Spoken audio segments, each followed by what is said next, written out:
Assalamualaikum warahmatullahi wabarakatuh. Sebelum kita mulai kisah penuh makna dan perjuangan ini, mari bersama-sama kita buka dengan kebaikan. Ayo, teman-teman semua, tuliskan sholawat untuk Nabi Muhammad Shallallahu Alaihi Wasallam di kolom komentar sebagai bentuk cinta kita kepada Rasulullah tercinta. Semoga dengan bersholawat, hidup kita dilimpahkan keberkahan, diluaskan rezeki, dijauhkan dari segala mara bahaya. Dan jangan lupa, dukung terus channel kita, Langkah Telarang, dengan like, subscribe, dan share cerita inspiratif ini ke teman-temanmu.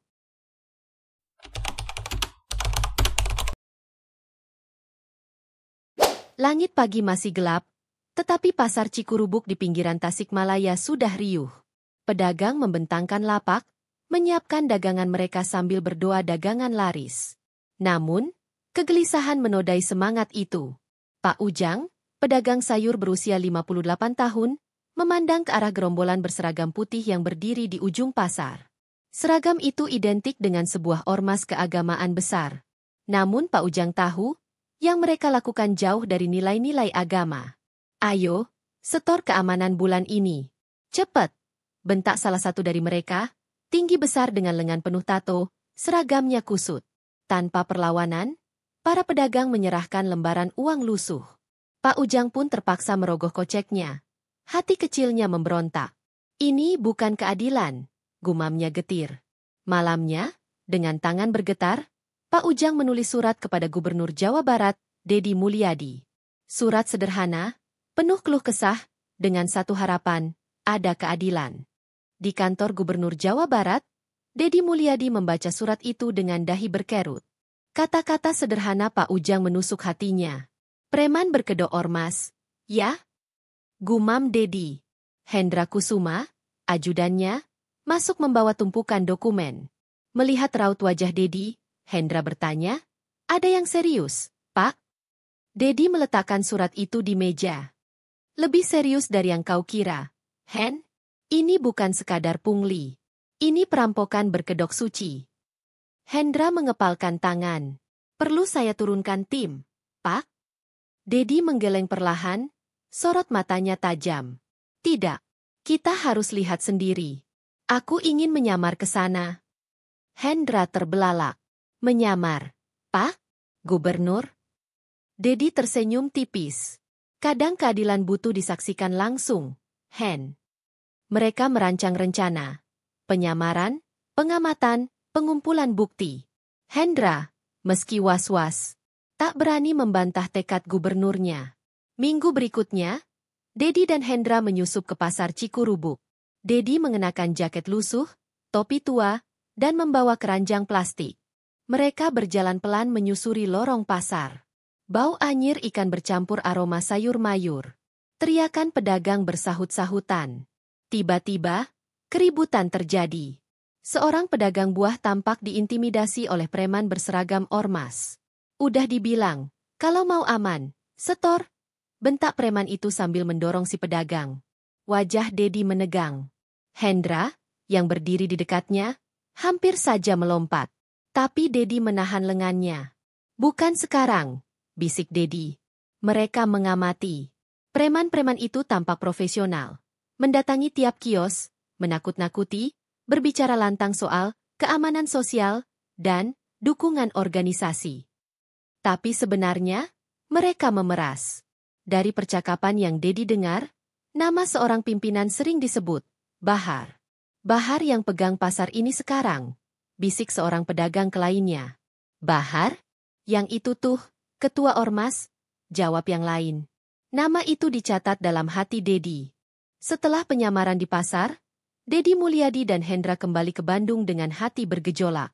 Di dalam mobil dinas, Deddy duduk termenung, memandang kosong keluar jendela. Bayangan para pedagang yang ditindas, wajah Pak Ujang yang penuh kekhawatiran, terus mengusik pikirannya.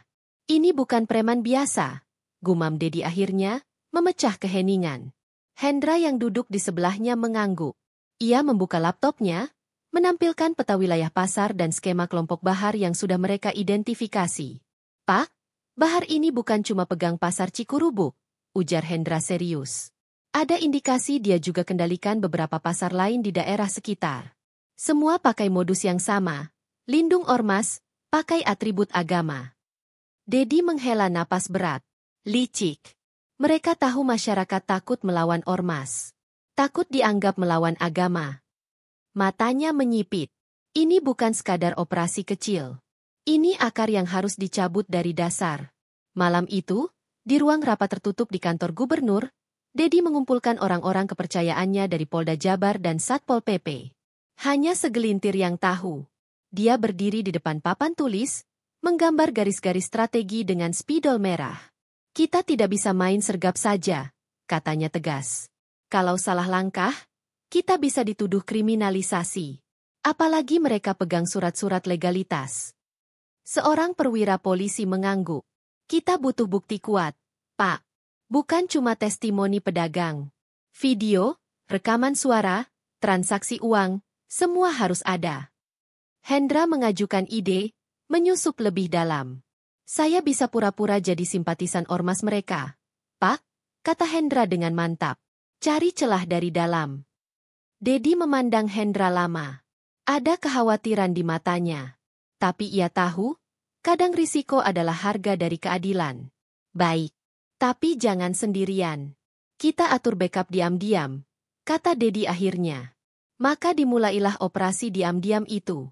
Hendra, berpakaian lusuh dan membawa identitas palsu, mendekati posko ormas di dekat pasar. Ia berpura-pura ingin mengabdi demi agama.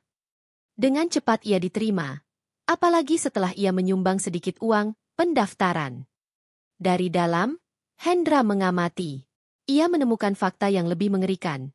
Sebagian besar uang, keamanan pasar, tidak disalurkan untuk kegiatan sosial seperti yang digembar-gemborkan.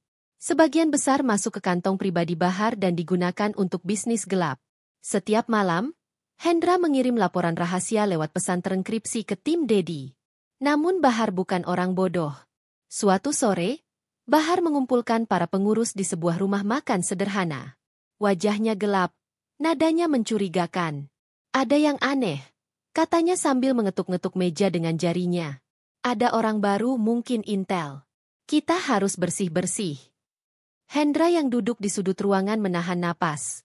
Ia berpura-pura sibuk memainkan ponsel bututnya, tapi jantungnya berdegup kencang. Siapapun yang ketahuan membocorkan informasi, atau bicara dengan orang luar habisi, lanjut Bahar dengan suara dingin. Dari malam itu, suasana di lapangan makin tegang. Preman-preman ormas itu menjadi lebih brutal. Mereka menambah tekanan kepada pedagang, memaksa setoran lebih besar, dan mengawasi satu sama lain dengan kecurigaan membara. Tak hanya itu, Pak Ujang hampir menjadi korban. Suatu malam, sepulang dari berdagang, Pak Ujang dicegat 4 orang di gang sempit dekat rumahnya. Mereka mengenakan seragam ormas, namun sorot mata mereka jauh dari kesucian. Mereka mendorong Pak Ujang ke tembok, menggeledah tasnya, mencari bukti apakah dia, pengkhianat, yang membocorkan cerita keluar. Lu yang ngadu-ngadu, ya?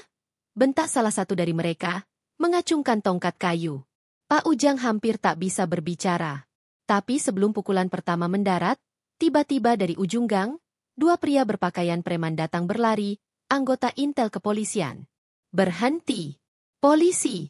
Teriak mereka. Preman-preman itu kabur membelah kegelapan. Pak Ujang selamat malam itu, tapi rasa takut semakin mencekik seluruh pasar. Keesokan harinya, Dedi mengadakan rapat kilat di ruang kerjanya. Ia memandangi seluruh tim dengan mata tajam. Kita sudah cukup bukti, katanya. Sebelum mereka menyebar lebih luas, kita harus bertindak.